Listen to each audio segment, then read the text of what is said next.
On nous dit qu'en 135, Adrien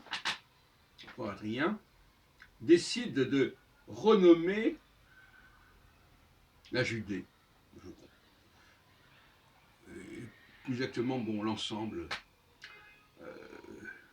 qu'il va appeler Palestine, Palestina.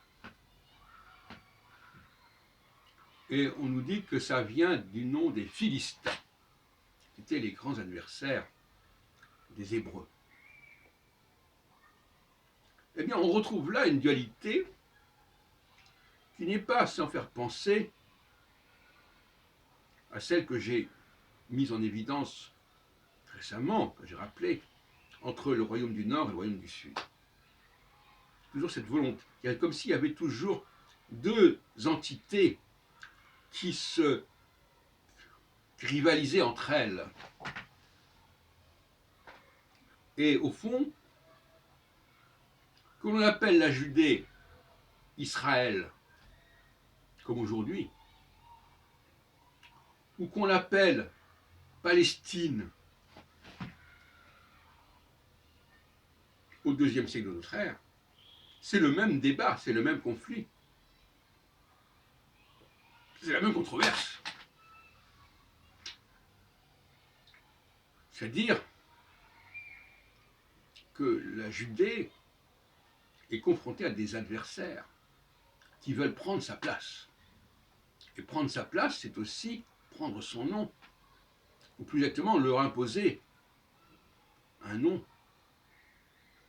Alors dans le cas de la Judée, c'est compliqué parce qu'effectivement, Israël était un élément, sur ce point je discuterai d'ailleurs, un élément qui englobait l'ensemble.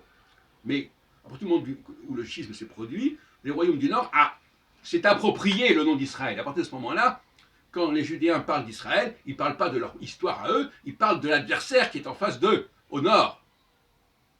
Et M. Trigado n'a pas du tout pris la mesure de cette dualité. Mais pas du tout. Il débarque.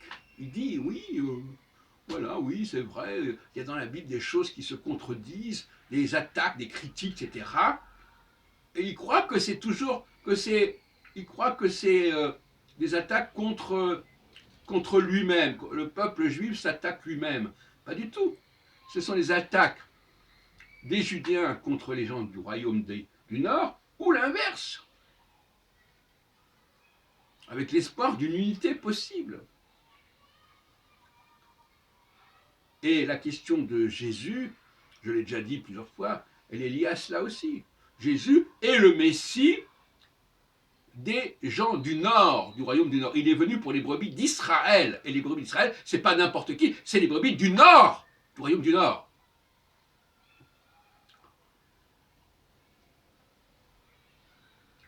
Et donc cette appropriation, elle s'est faite. Il faut savoir pourquoi elle s'est faite, pourquoi les tribus du Nord ont fini par prendre le nom d'Israël, qui était le nom qui pouvait éventuellement couvrir l'ensemble de cet empire. Bon.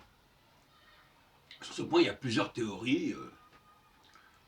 On est un peu perdu parce que l'Ancien Testament a été trafiqué, on a modifié les textes, etc.